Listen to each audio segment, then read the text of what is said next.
Good evening. I'm Amy Erica Smith. I'm an assistant professor of political science here at Iowa State University. I'm delighted to see so many people here in the room interested in what's going on in Egypt. I have the great pleasure today to be here to present Professor Mahmoud Hamad from Drake University, who is something of a local celebrity as well as being an expert on Egyptian politics. The event that you're seeing tonight, it was brought together by the Niagara Foundation. The Niagara Foundation is a local nonprofit. In 2010 changed its name to the Niagara Foundation. Previously, the Niagara Foundation had been known as the Iowa Society for Dialogue, correct? Yeah, the Iowa Society for Dialogue. The Niagara Foundation is a nonprofit organization whose mission is to serve societal love, peace, and friendship wisely and compassionately in support of human dignity and the common good by striving to bring forth the common values of humanity, values such as tolerance, understanding, respect, and compassion.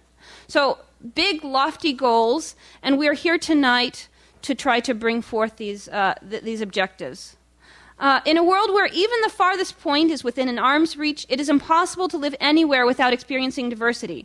In order for everyone to live peacefully, it is important for individuals to rise above differences that drive us apart or set us against each other. Niagara Foundation envisions a community in which people from all walks of life interact with each other and cooperate to serve their communities, thereby strengthening civil society and promoting the development of human values. Niagara Foundation is dedicated to promoting global fellowship, and it provides a ground for communities to exchange ideas in a healthy environment. In order to exercise its mission, Niagara Foundation organizes dinners, panels, conferences, luncheons, lectures, community service, and intercultural trips. So this is an important local organization that has been organizing all kinds of activities, from trips to Turkey to talks such as the one that we're at tonight, and I'm really excited to be here to help introduce the event that they have organized. This event has also been put together by the Society of Peace and Dialogue, which is a student organization at ISU that seeks very similar ends. The Society for Peace and Dialogue was founded with the goal of increasing awareness of one another and building bridges between people of different backgrounds. The Society for Peace and Dialogue has a perspective of dialogue which accepts everyone's religion, culture, and ideology as they are. Once again, the Society for Peace and Dialogue organizes social events such as lectures, group discussions, movie presentations, exhibits, and concerts, and aims to cooperate with other organizations on campus while doing this. Dr. Hamad is a member of the political science faculty at Drake University. He joined the program in 2008 after teaching at Cairo University, at Brigham Young University, and at the University of Utah. He has been a Fulbright Scholar at Brandeis University. His teaching and research interests focus on Middle Eastern politics, as well as comparative judicial politics, the relations between the civil-military relations, that is the relationships between the state and the military, as well as religion and politics. He's currently working on a research project involving the judicialization of politics in the Middle East. He received his PhD from the Department of Political Science at the University of Utah, and his BA and MA in Political Science from Cairo University in Egypt. So I'm very excited to be able to present Dr. Hamad. Our organizers asked me to talk with you guys very briefly about why Egypt is important in a global context. I'm going to leave much of this to Dr. Hamad, who is the expert on Egypt, but I want to put this in a broader context of global politics. Those who study politics, or those who are in my class right now or have had a class with me, may know that democracy, that world politics tends to happen in waves. There was a big wave of Samuel Huntington, a famous political scientist, is famous for telling us that what happens in one country, democratization or lack of democratization, affects what happens in another country.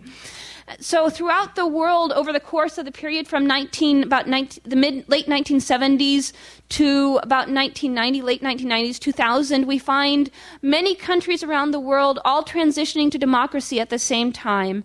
Huge numbers of countries all becoming more democratic at the same time. And then we find that countries start to transition away from democracy starting in 2000, or at least a period in which countries are no longer becoming more democratic over time. The Arab Spring promises the possibility of a potential for another wave of transitions to democracy. What we find is something that's very ambiguous happening right now within the region, the Arab region, and at the same time, we do see very clearly that citizens that what happens in one country affects dramatically what happens in another country.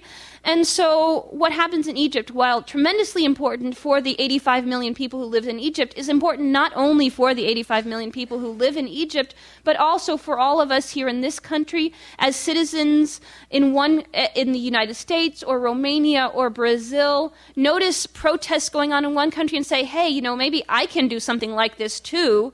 If I'm not happy with my government, maybe we should do something about it here as well.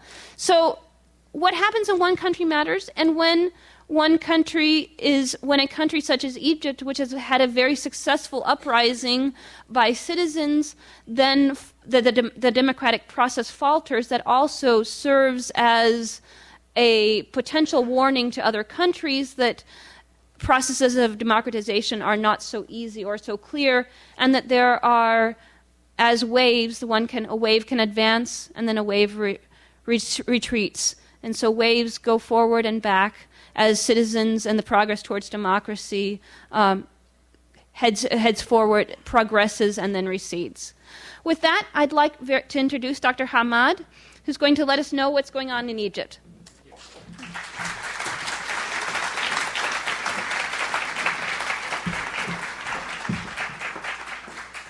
So thank you. And thanks for coming tonight, despite the presidential speech that is going on right now. So I'll try to say something interesting to match what President Obama is saying at this point. You could basically understand what has been going on in Egypt in the last 60 years in two simple sentences. A coup that evolved to be a revolution, and the revolution that was degraded to be a coup.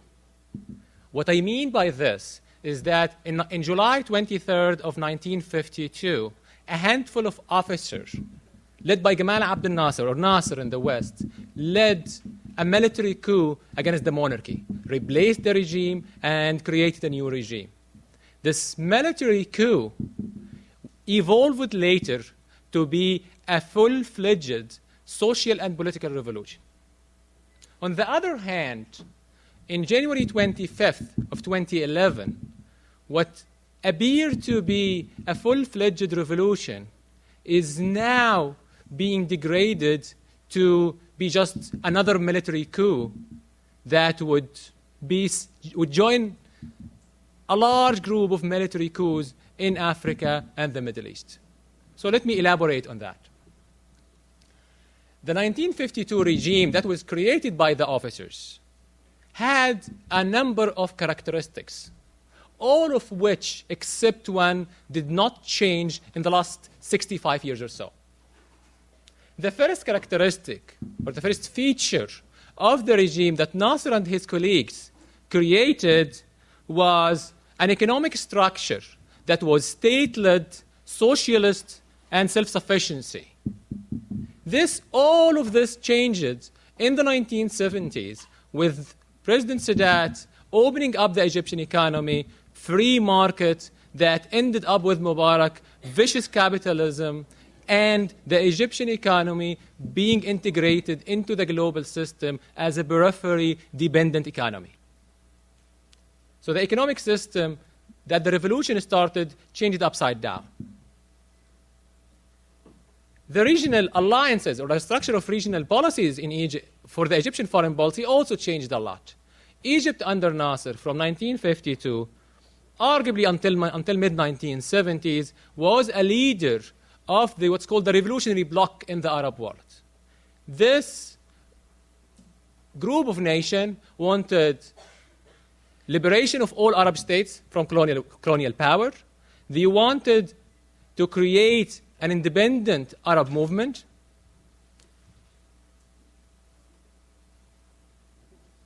Against them, there was a traditional monarchy-led bloc that tried to basically prevent change and maintain the status quo. This bloc was led by Saudi Arabia and a few other monarchies. In the 1970s, and especially under Mubarak, since 1981, Egypt replaced its position to be fully within the old monarchy, regressive status quo regime. The third change was Israel. Under Nasser and until mid-1970s, Egypt had a number of military confrontations with Israel, 1948, 1956, 1967, and then 1973. All this was replaced in 1977, 1978, with President Sadat visiting Jerusalem and Egypt and Israel signing a peace treaty. The fourth change, or the fourth, was the international alliances of Egypt. Under Nasser, Egypt was a leader in what has been called the non-alignment movement, a group of nations, basically for those of you who did not study this era of the Cold War, was a group of nations that did not want to commit itself to the Western alliances, NATO led by the United States, or the Eastern alliances, Warsaw-backed, led by the Soviet Union. They tried to strike an independent foreign policy. Within this bloc, there was Joseph Brice Tito of Yugoslavia, Nkrumah of Ghana, Jawaharlal Nehru of India, and Egypt was the fourth pillar of this group. Egypt also became very friendly with the Soviet Union, probably around mid-1950s, taking Soviet arms from Czechoslovakia originally and then from the Soviet Union, having military ties with the Soviets. All of that, again, until mid-1970s, when President Sadat restructured Egypt's foreign policy to be in line with the United States. And ever since, Egypt has been one of the strong allies of the United States in the Middle East. The only thing that did not change since the coup d'etat, since the revolution, since 1952, was the structure of governing, the way that the Egyptian state was being governed. The officers created an authoritarian state, a state by which the president of the republic, the chief executive, was basically king.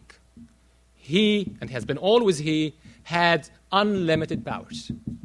President Sadat used to say in public that Nasser and I, and that's a quote, Nasser and I are the last pharaohs of Egypt.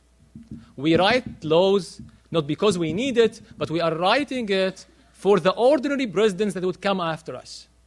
If you know anything about Egyptian old history, ancient history, the pharaohs in Egypt were not just traditional rulers. They were either gods or son of gods. And if you consider your ruler to be a son of God, he is beyond accountability. And this is the only characteristic of the revolutionary regime of the 1952 that remains constant until the present day. All other features of the regime were changed upside down.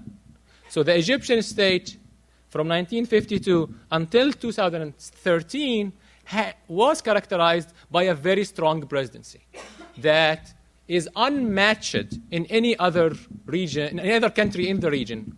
The president in Egypt, for example, had the right to appoint the prime minister and all cabinet members and dismiss them from their jobs, appoint all military commanders, issue legislation that has the force of law, declare a state of emergency, basically the equivalent of martial law. And Egypt has been under the state of emergency for 69 out of the last 70 years. So it became the norm in Egypt. Under the state of emergency, the president's word is beyond law. He can do whatever he wants. This regime or this system of government was shaken in the last 5 or 6 years by President Mubarak's attempt to groom his younger son, Gamal, to be president. If you guys are following anything that is about Syria, you would know that the current president of Syria has the same last name as the previous president. This is not a coincidence, right? Because he is his son. There was a trend at one point in the Arab world where every president in the last 10 years was trying to groom his son. In Yemen, President Ali Abdullah Saleh was grooming his son. In Syria, of course, the grooming took place and President Bashar became president. Originally, actually, Bashar was not being groomed to be president. His older brother Basil was, and then in a car accident, Basil died. They had to recall Bashar, who was an eye doctor in London, and made him president. First made him a four-star general, and then president. When President Assad died unexpectedly, Bashar was a few years less than the constitutional age for becoming president. Not a problem. The People's Assembly, the parliament, convened an emergency meeting, decreased the age requirement, and President Assad became president. So Yemen, Egypt, Gaddafi, the former leader of Libya, was a little bit more innovative. He wanted to make his daughter president. The guy was a little bit more progressive than all the other leaders. So you see that this phenomena changed a lot of dynamics in Egypt domestic politics. Many Egyptians did not believe that Mubarak, who, unlike Sadat and Nasser, had no claim to charisma whatsoever. He's the easiest person to put people to sleep if you listen to him talking, right? Mubarak, who was perceived originally as a very weak leader, went on to rule Egypt for 30 long years. If you know anything about Egypt history, Mubarak is the longest ruler of Egypt since Muhammad Ali in the 19th century and since Ramses II, 4,000 years ago, 3,000 years ago. Mubarak, who basically was a status quo president, don't want to change anything, was grooming his son, and in doing so, he angered many of the public, much of the public, and he also angered the pillars of the state. The main pillar of the state, of any authoritative state, authoritarian state, is the security and the army as an establishment. While the Egyptian generals accepted Mubarak as one of their own, he was a field marshal, an air marshal, before assuming the presidency, Gamal Mubarak never served. And it was harder for those top generals to accept a civilian who is much younger than them, much more Western outlook, to be their president. The Egyptian public also became dismayed with the dismal economic performance of Mubarak, with the expanding gap between the rich and the poor. Social media created an avenue for mobilization that is beyond state control for the first time. In all authoritarian regimes in the Middle East, the state, whatever its name, was keen to control the mass media, because that is the easiest way to create a public opinion. The satellite channels, led by Al Jazeera, changed this. Now, whatever the government says, you can hear something else that's being broadcasted from outside the Egyptian borders. And people who used to copy stuff from Al Jazeera, put stuff from YouTube on their Facebook pages, and then will be spread. So the young men and women who took to the street in January 25th of 2011, I would argue that most of them had no illusion that they are trying to change a regime. The protest originally was perceived as an expression of discontent of what was going on in Egypt in the last 30 or 40 years. A discontent over economic problem, discontent over authoritarian policies, and discontent over the grooming of Gamal Mubarak. What happened is, in this critical moment of history, the first thing I teach to my students about revolutionaries is that revolutions cannot be manufactured in a lab, right? Revolutionary moment is something that is unique, that is very hard to create or artificially inseminate. In January 25th, hundreds of thousands of people went to the streets. The regime cracked down on them, especially in Tahrir Square, cut down the internet, shut down the internet, Facebook, and all other communication, cell phones as well. More people went to the streets next Friday, the 28th, and basically they were able to overpower the police. the regime had to recall the army to come and maintain order. Many generals at that time had to make a choice.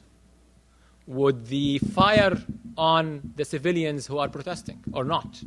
Remember, if you are a general and you want to disperse a crowd, the only way for you is to order your officers to shoot. The problem, however, if the officers and the soldiers don't shoot, you are going to lose your possession, or maybe you lose your head. So the Egyptian generals, the commanders of the army, were basically torn between following Mubarak, the quantity they know, and endangering their prestigious position. And in the end, they played their cards wisely. They never sided with either side when it became clear and apparent that the peoples who camped basically in Tahrir Square are going nowhere. They made the decision to basically push Mubarak out, which happened in February of 2012. Ever since, the military restored its command of Egyptian politics. Originally, the transition period was entrusted to what's called SCAF, the Supreme Council of the Armed Forces, 19 top generals, and they did a horrible job managing the transition because they had no expertise in such thing, and they had no plan for it.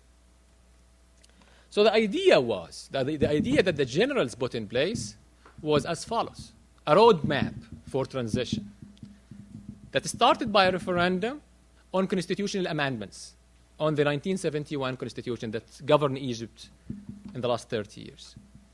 And then the generals decided, after the referendum passed, to issue what's called constitutional declaration that had the power of a constitutional document. This constitutional declaration put a timeline for legislative and presidential election, as well as setting in place a process by which Egyptians are going to write a new constitution.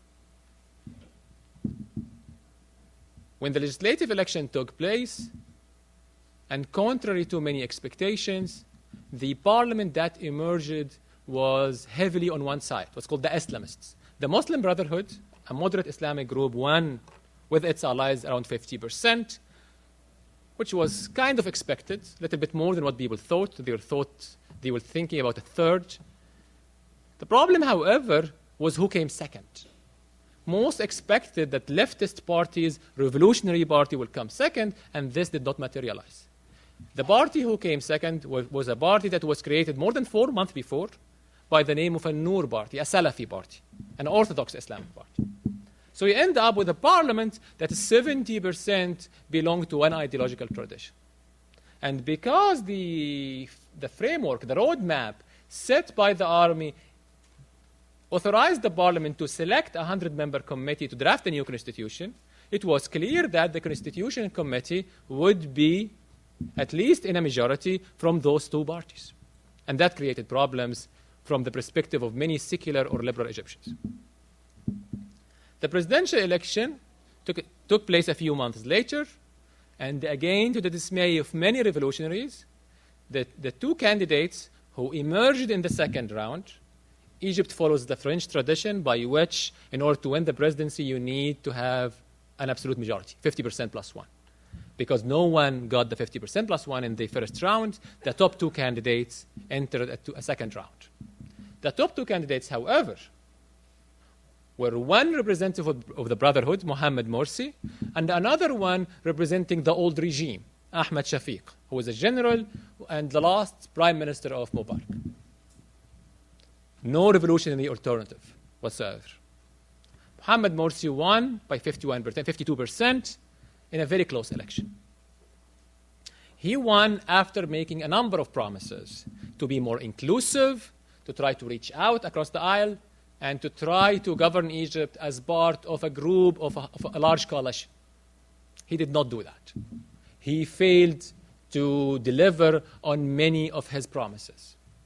And that was the beginning of his downfall. He also, and his regime, also failed to govern a large, diverse country like Egypt. Some of this is justifiable. Remember, for 60 years in Egypt, Egypt was void of politics. There were no real training for a person to become president or a minister or a director of a state institution. Mohamed Morsi, by training, is a university professor. I see a number of university professors here, myself included. I don't think most of us would be well equipped to be US presidents. So the guy came to a position in a very historical circumstances. It was very, very hard to govern. So he did his fair share of mistakes.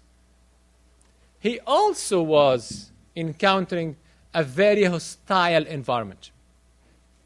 The old regime, loyalists, that the SCAF, that the army leadership kept in place, were very hostile to the Brotherhood and very, very hostile to the changes in personnel and policies that the Brotherhood or Morsi was trying to implement.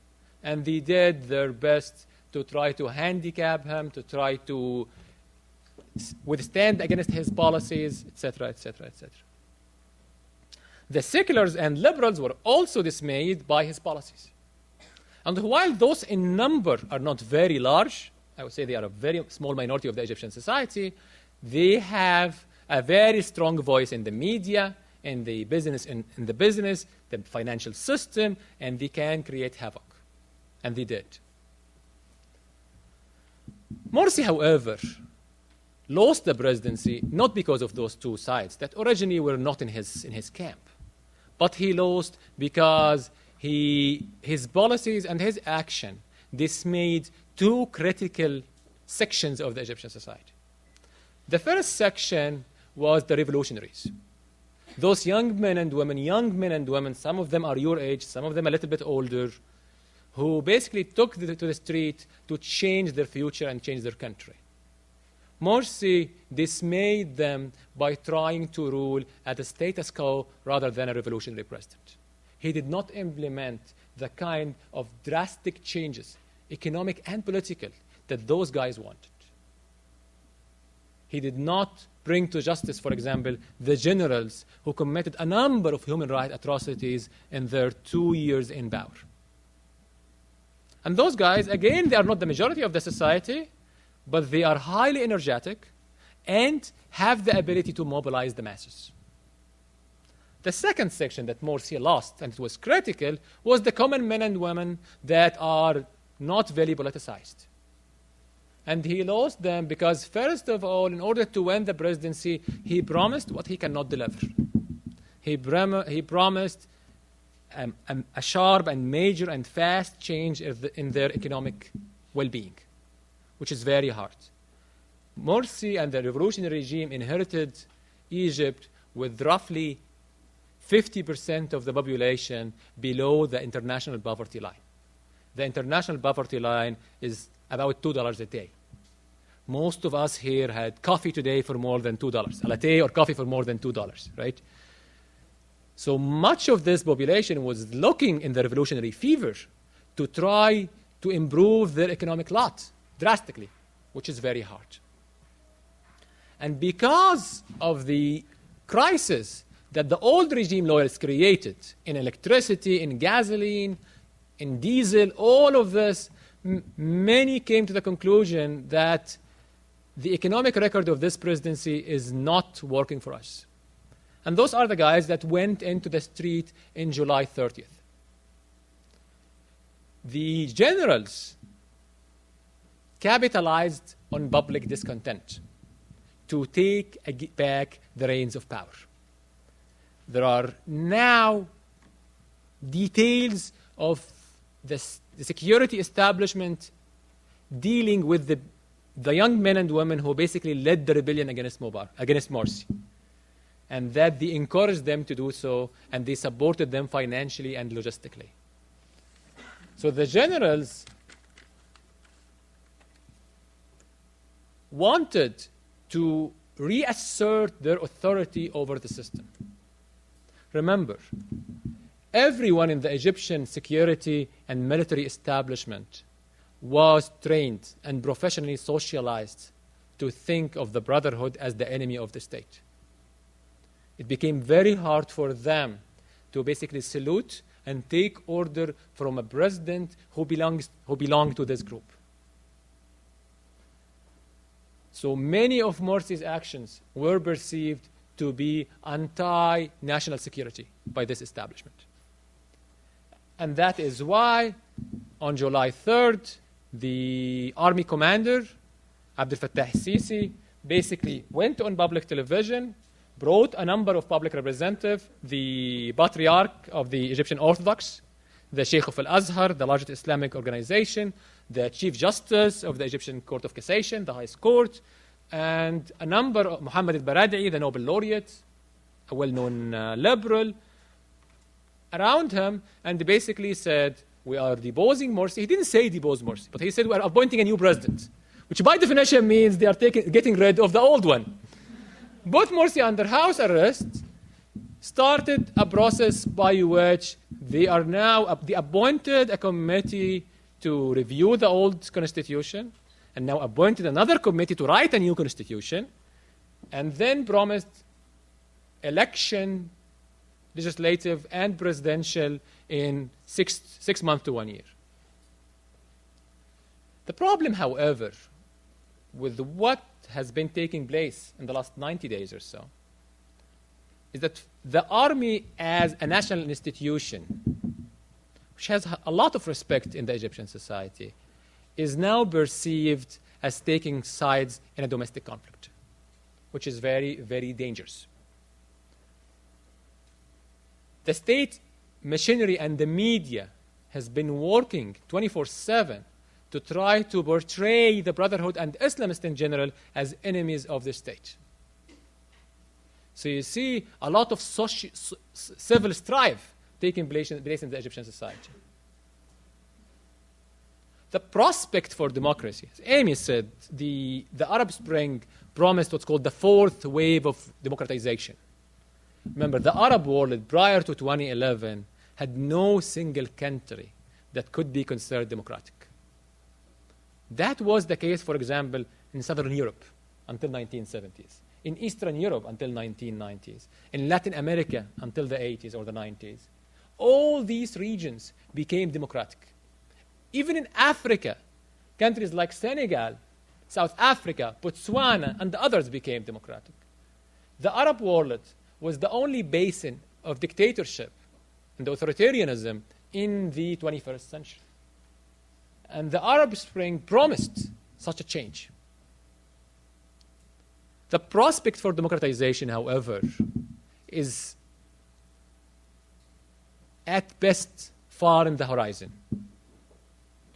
Because every president, even if we assume that the army delivered on all their promises to hand over power to a civilian elected president and another parliament, every president that would come to power in Egypt in the future would have to look beyond his shoulder to see what the army wants.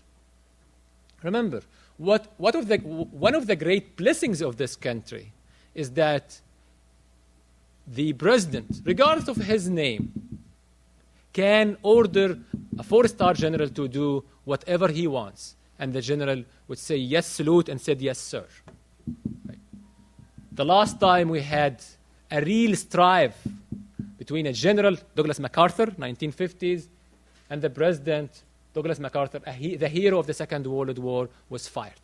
So this principle of civilian control over the military, which is key to any democratic institution, that the person who is elected by the people has the right to lead the state, not the generals, right, is going to be very, very shaky in Egypt in the 21st century. That is the most optimistic scenario. The worst scenario is that the army and the generals is going to basically resurrect the 1952 regime, a regime that is basically have a democratic facade that Mubarak was trying to portray.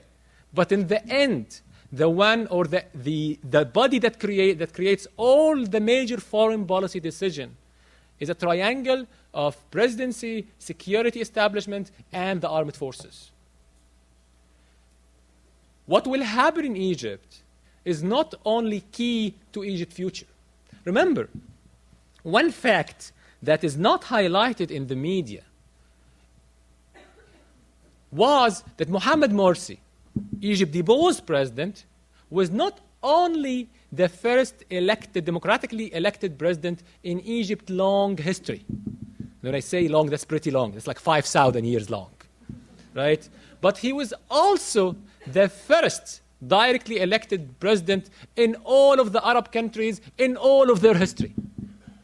At no point in time was an Arab leader directly elected by the public to the presidency. So removing him, regardless of his mistakes, is creating a certain dynamic by which the prospect for democracy in Egypt, and by definition, in the rest of the Arab Spring countries, seems remote. And I'll stop here and open it for questions and answers. Thank you.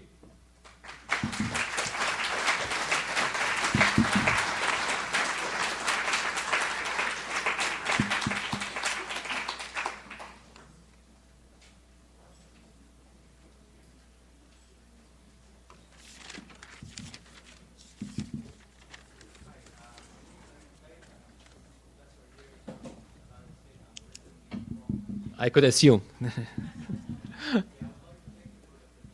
Sure.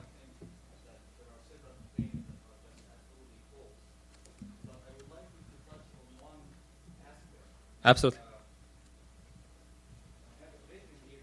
Take your time.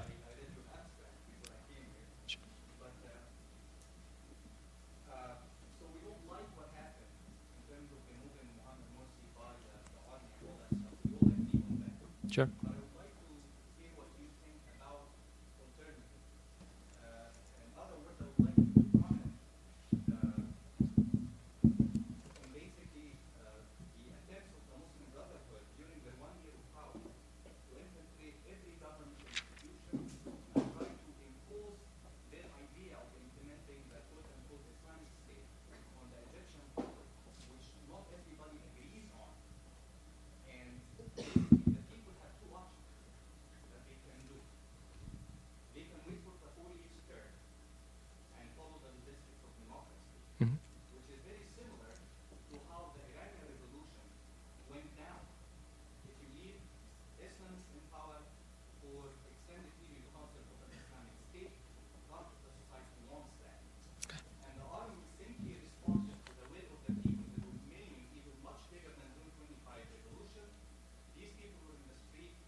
Thank you. Thank you, Dr. Ayman. That's a very good question. So, a number of points that the professor raised. The first point is the analogy to Iran, which in my opinion seems very remote, if not false. The Iranian Revolution was an ideological revolution that was led by Khomeini from the very beginning. There is no election in Iran after Khomeini whatsoever, and no one came to power in Iran through election. So the Egyptian society is very different from Iran.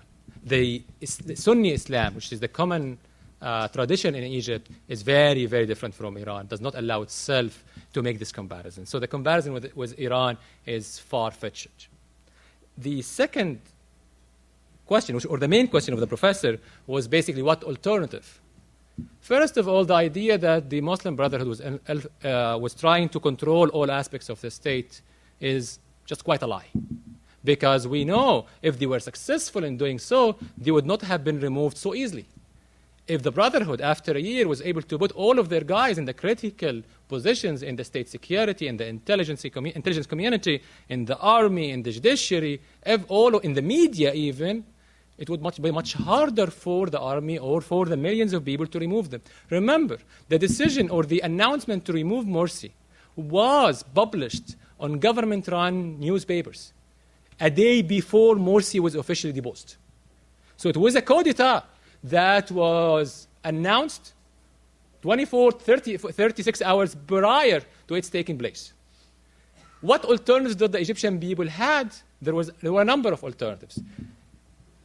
President Morsi, the current constitution, or the 2012 constitution that was drafted by the But the previous regime basically creates a semi-presidential system by which much of the powers over domestic politics is controlled by the prime minister, who emerges from the dominant or the large coalition in parliament.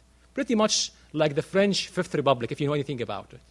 In the French Fifth Republic, under what's called cohabitation, the prime minister comes from one party, the president comes from another party. The president usually takes foreign policy and defense policy, while the prime minister would take control over domestic and social politics. Egypt was supposed to go through legislative election 6 months ago that was delayed and basically forestalled by the opposition and by the judiciary, who basically played the role of the legal wing of the opposition. If the election would have taken place in June, July, or August, I could have assured you that the Brotherhood would not have won a majority, not have even won 30% of the seats, which by the same token would have meant that an anti-Brotherhood coalition could have emerged to control much of domestic politics, economic and social, in the next 3 years.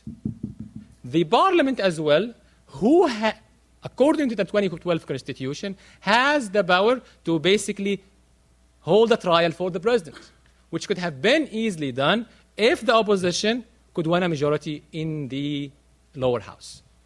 So the analogy or the claim that the military intervention, which until the present day basically meant more than 3,000 Egyptians lost their lives, more than 10,000 are basically picked from the streets to military camps, and the suspension of the constitution, the closure of a number of TV channels, the prevention of media.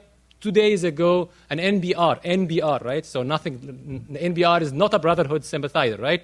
And one of the NBR reporters in Sinai was picked from the street and was accused of defaming the military. So I'm a student of history and politics, and it never happened, as far as I recall, especially in the Middle East, that a coup d'etat would create a democratic system of government. That never happened, right? And I don't think that the current coup d'etat in Egypt is different. There is now a media campaign to basically groom or shine the leader of the army, Abdel Fattah al-Sisi, to run for the presidency. And I will say no secrets that the next president of Egypt would be either a general or someone that the generals would like to work with, because they now have control over the state machinery. And the state in Egypt, one of the oldest in the world, right? The bureaucratic state is very, very powerful still. And they will be able, in 3 or 4 or 5 months, to elect a president of their choosing. One of the new changes to the constitution that the military-backed regime committee has put in place was the provision in the constitution that the Minister of Defense is selected by the army command, not by the president, which I cannot recall any single country in the world that has such provision in their constitution. So the claim that the army generals are intervened basically to serve the people is just false. Okay. Second question.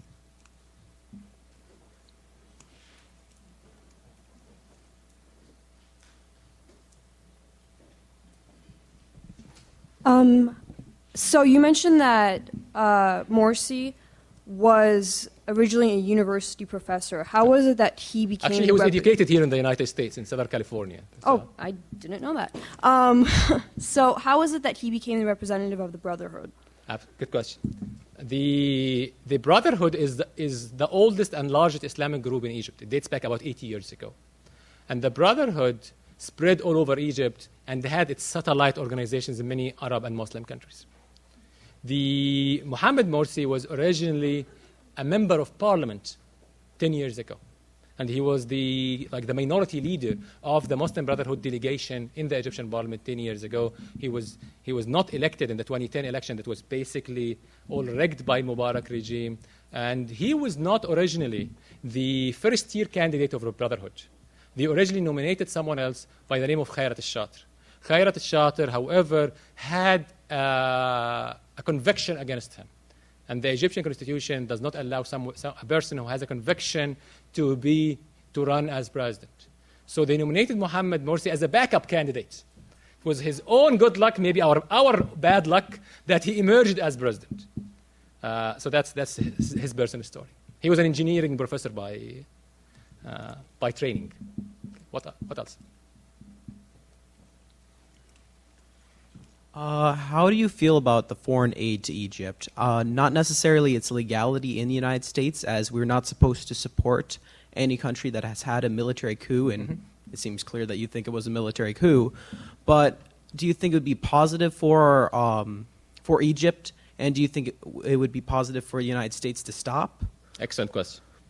Two things. When I say it's a military coup, right, this is the scientific definition of it. That does not negate the fact that there is a good chunk of the Egyptian society basically came to the conclusion that dictatorship under the army is better than a democracy under the Brotherhood. Right? Just to be blunt about it. Our aid to Egypt, which used to be much higher, our aid to Egypt, U.S. aid to Egypt dates back to the signing of the Camp David Agreement with Israel. So as part of the peace deal that President Carter promised to Menachem Begin and President Sadat, Israel would receive something in the neighborhood of $3 billion US. Egypt would receive something in the neighborhood of $2.2 billion US. The aid to Egypt was economic and military. In the last 5 to 6 years, the economic aid basically became non-existent. So what we have today, generally, the 1.5 billion US a year that we are talking about in the media is generally military aid. This aid buys us a lot of influence within the Egyptian military. Fattah Sisi, the current commander of the army, was trained here in the United States. The chief of staff was trained here in the United States. So you cultivate personal relations with those generals who basically control the state. The military aid also has provisions that it has to be spent on U.S. goods and services. So it obliged Egypt to buy U.S. equipment and receive U.S. training, which one way to cultivate dependency in the long term. And that is why you see certain hesitancy on the part of the administration to call it a coup. Because by law in the United States, if there is a military coup against a democratically elected government, we have to stop aid. Right?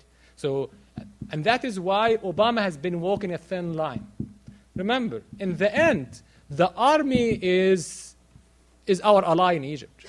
Right? Regardless of the rhetoric that the generals have been talking about being nationalist or serving the state. Those generals are basically trained here in the States, are equipped by U.S. equipments. One remarkable coincidence is in 25th of January of 2011, when the revolution in Egypt was taking place, all of the Egyptian commanders were here holding conference in the Pentagon. And they had to charter a plane for them to go back to Egypt in January of 28. Because all the top generals, with the exception of the Minister of Defense, were here in D.C. So aid is a tool for us to influence policy, is a way to maintain support within the army. And I don't think that there is any serious discussion within the administration to suspend aid, even after the horrible massacres that the army committed in the last 60 days or so. So I don't think I don't think aid is in play in reality, at least in the short term.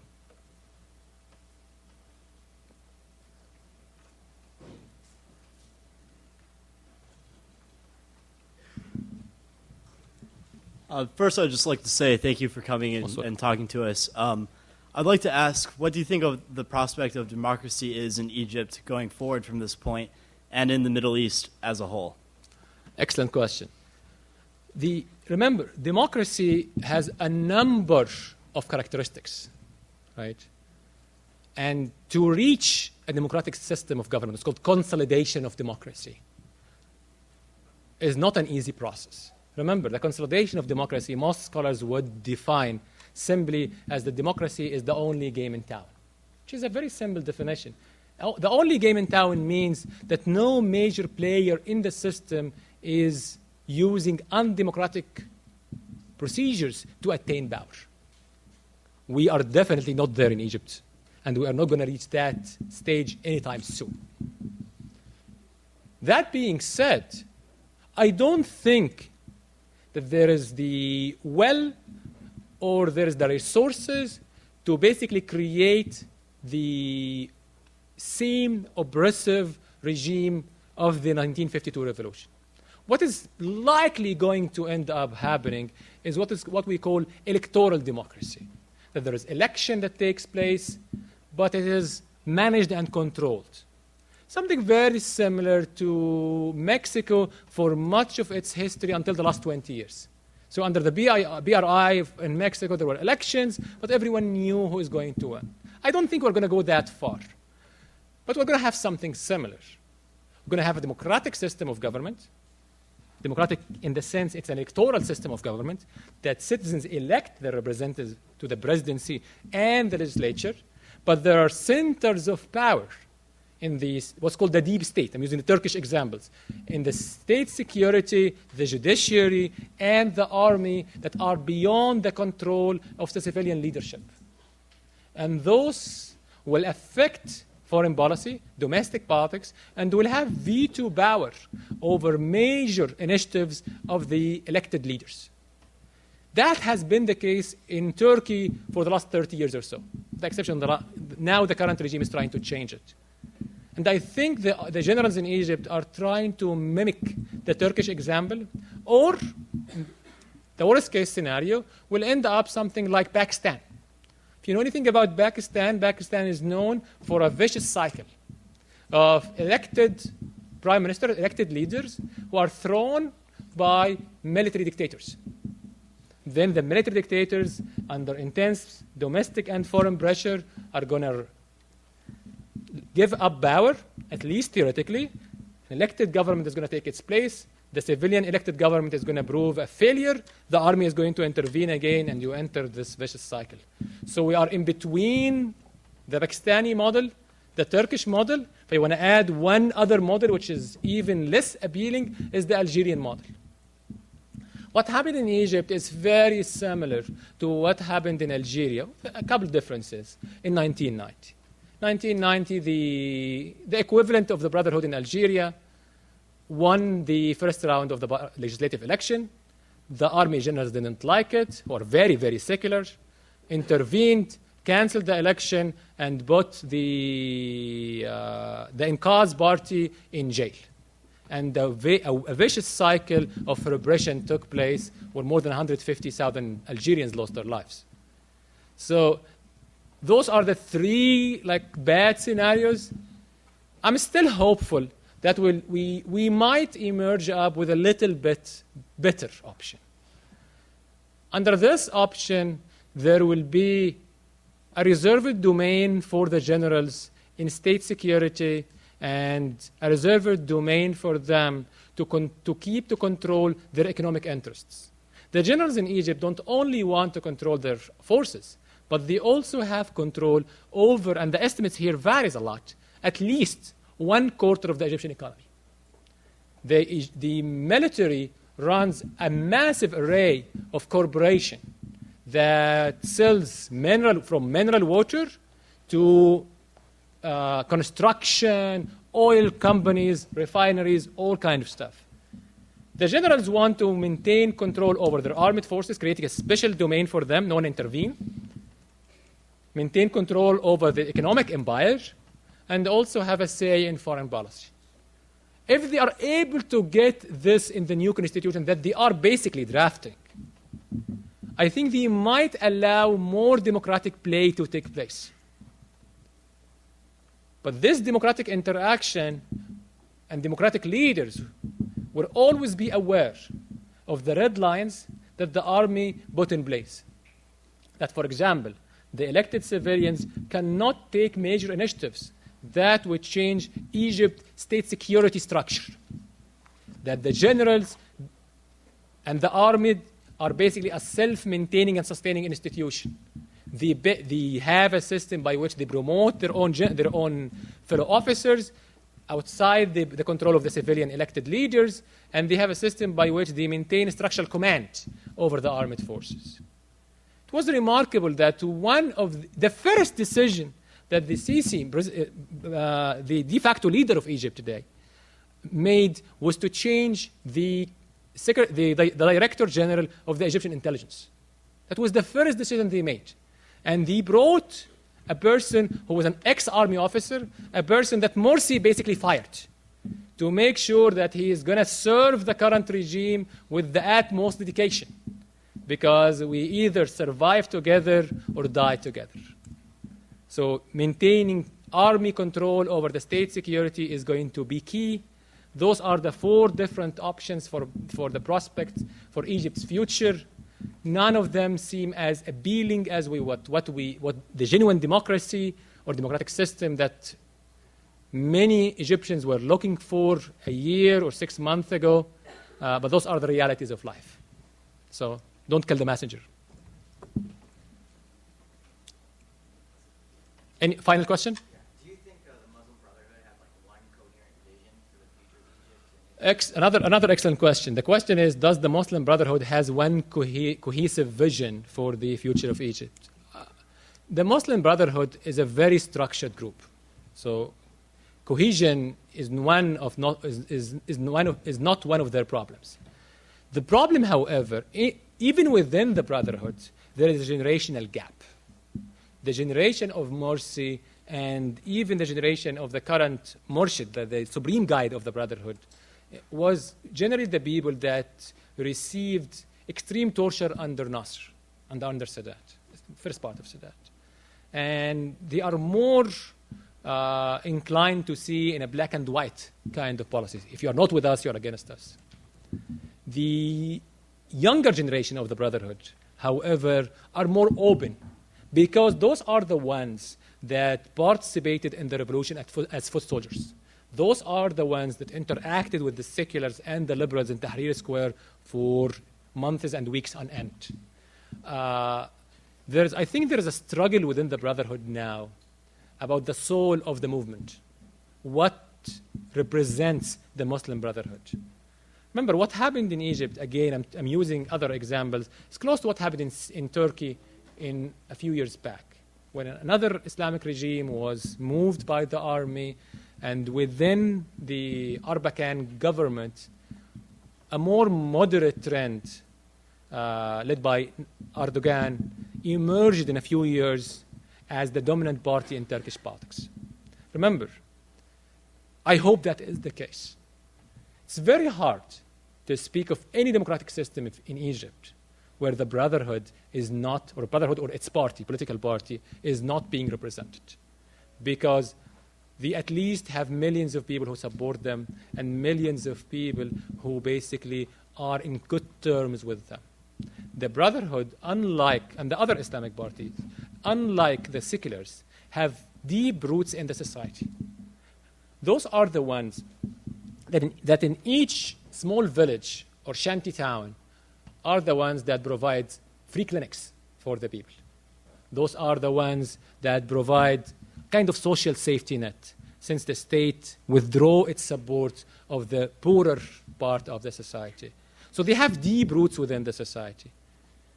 And it would be very hard to basically disenfranchise them and claim that the system is democratic. We need a policy or a paradigm by which they are included within the democratic process, but included as part of the overall democratic system. I don't think if they run today, they're going to get a majority or anytime soon. But they have to be included, because the alternative of inclusion is violence. If you close all the doors for political inclusion of a major social group, they will take up arms against the state. And we don't want this kind of civil strife in Egypt's future, because civil strife would have no effect but strengthening the hand of the hardliners within the regime that want to use force, naked force, against any kind of opposition. So I'm hoping that the current regime is thoughtful enough not to make the critical mistake of trying to disenfranchise the brotherhood altogether. Their ways need to be charted by which you bring them to play within the proposed democratic system of government. Thank you.